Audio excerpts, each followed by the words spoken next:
এটা একটা correction centre হিসেবে আমরা চাচ্ছি। এই কারেকশন সেন্টারটার উদ্দেশ্য হচ্ছে, আমি বলি নেই, কারেকশন সেন্টারটার উদ্দেশ্য হচ্ছে যে এখন একটা কারারক্ষী যখন ভিতরে থাকে, সেই সময় তার এই ফ্যামিলি চলা, মানে সংসার চালানো কিন্তু খুবই কষ্টকর। এই বন্দীদের, স্পেশালি বন্দীদের সংসার চালানো খুবই কষ্টকর, যেহেতু সাধারণত তারাই একটা উপার্জনক্ষম থাকে। তা আমরা ভাবছি ভিতরে এরকম একটা ব্যবস্থা করব, এখানে তারা রোজগার করে, যেমন আপনারা আজকে দেখছেন যে কারারক্ষীদের তৈরি, এইগুলি বিক্রি করে একটা আয়ও যেন তারা তাদের ফ্যামিলিদের পাঠাতে পারে। এতে একটু তাদের ফ্যামিলি যে একেবারে বিরাট বিপদে পড়ে যায়, দোষটা কিন্তু করছে কারণ সে আসামি যে সে, কিন্তু সাফারটা করে ফ্যামিলিও, এই ফ্যামিলি যেন না করে এই একটা ব্যবস্থা করা। আর 2 নম্বর, কারার একটু পরিবেশটা আমরা একটু চেঞ্জ করতে চাচ্ছি, একটা মুক্তই যেন থাকে, একটা বৈষম্য যেন কোনো কিছুতে না হয়। এবং আপনারা জানেন এই আগে বিভিন্ন ধরনের অত্যাচারের জন্যই কিন্তু জনগণ খুশি হচ্ছিল। তা আমরা চাই আইনের একটা শাসন। এখন আইনের ভিতরে যে যা প্রাপ্য আমরা ওইটাই তাদের দিব। আগে যদি অত্যাচার করা হয়ে থাকে, এখন যদি আপনি করেন তাদের উপর আমরা অত্যাচার করবো, ওইটা তো হবে না। আমরা চাচ্ছি একটা আইনের শাসন, এটা এবং নিয়মের ভিতরে যার যা প্রাপ্য, যার যার শাস্তি প্রাপ্য যেটুক, যার তার অন্যান্য সুযোগ সুবিধা পাওয়ার প্রাপ্য যেটুক, আমরা ওইটা তাদের দিচ্ছি। পুশিংয়ের সংখ্যা বেড়েছে, এই জন্য আমরা প্রতিবাদও করেছি।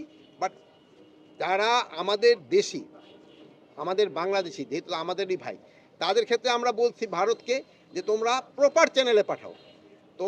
আমরা যেমন যারা অন্যান্য দেশে, যারা আমাদের দেশে অবৈধভাবে থাকে, তাদের আমরা কিন্তু প্রপার চ্যানেল একটা আছে, ওইটার ভাবে পাঠাই। বাট ওনারা এটা করতেছে না। বাট এই জন্য আমরা তাদের বলতেছি যে তোমরা প্রপার ভাবে পাঠাও। সে যদি আমার দেশের নাগরিক হয়, আমরা অবশ্যই আমরা অ্যাকসেপ্ট। আমাদের লেভেলে হয়েছে, ফরেন মিনিস্ট্রি তো তারা যোগাযোগ করতে। এখন যে কোনো ব্র্যান্ডের পুরাতন এসি বদলে নতুন ওয়ালটন এসিতে উপভোগ করুন 25% ছাড়।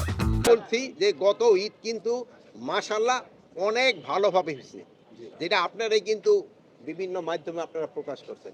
এই ঈদও যেন ওই একই মাপে হয় এবং হচ্ছে আরও স্ট্যান্ডার্ড উন্নতি হয়। এই জন্য আমরা কিন্তু যেসব আমাদের আইন শৃঙ্খলা বাহিনী আছে, ভাইয়েরা যারা আছে, তাদেরই কিন্তু আমরা সবাই ইনস্ট্রাকশন দিয়েছি। এবার আল্লাহ দিলে ঈদের সময় এবং অন্যান্য সময় পরিবেশ আরও ভালো থাকবে আল্লাহ। সীমান্তে কোনো ধরনের নিরাপত্তার কোনো অভাব নেই।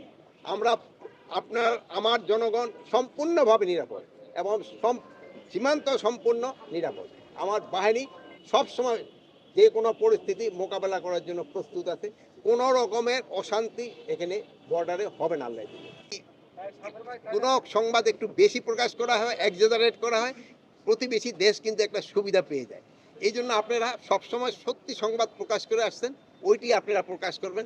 এবার এইটা যদি আপনি জারি রাখেন, আইন শৃঙ্খলা পরিস্থিতি এবং অন্যান্য জিনিস অনেক উন্নতি হবে। আর আপনারা আমাদের সাথে যেভাবে সাহায্য এবং সহযোগিতা করে যাচ্ছেন, আপনারা এইটা বজায় রাখবেন। এটা যদি বজায় রাখেন, আইন শৃঙ্খলা পরিস্থিতি এবং অন্যান্য এই যে পরিস্থিতি উন্নতি হবে। আপনি দেখছেন দ্রব্যমূল্য কিন্তু আমরা কিন্তু একটা সহনীয় পর্যায়ে আছে। এটা কিন্তু আপনাদের চেষ্টাই হয়েছে। আপনি দেখেন এখন এই যে ধরেন ধানের উৎপাদনও কিন্তু আমাদের এবার অনেক বেড়েছে, প্রায় 15 লক্ষ টন আমাদের এই বোরো ধানের উৎপাদন বেড়েছে। এই জন্য হয়তো আমাদের যে গত বছর যে আমাদের কিছু আমদানি করা হচ্ছে, তা আমাদের আমদানি করার প্রয়োজন না হতে পারে। এই জন্য আপনারা যদি সবাইরে উৎসাহ করেন, আমাদের কৃষকদেরও যদি উৎসাহিত করেন, তো কিন্তু তারা করে। এবার আলুরও দেখেন, আলুর দাম, কৃষকরা কিন্তু আলুর দাম, যার ন্যায্য দামটাও কিন্তু পাচ্ছে না, যেহেতু আলু উৎপাদন অনেক বেশি হয়ে গেছে। এবং এরও যেন ন্যায্য দামটা পায়, এটার জন্য আপনারা একটু যদি সাহায্য এবং সহযোগিতা করেন, তবে ভালো হবে।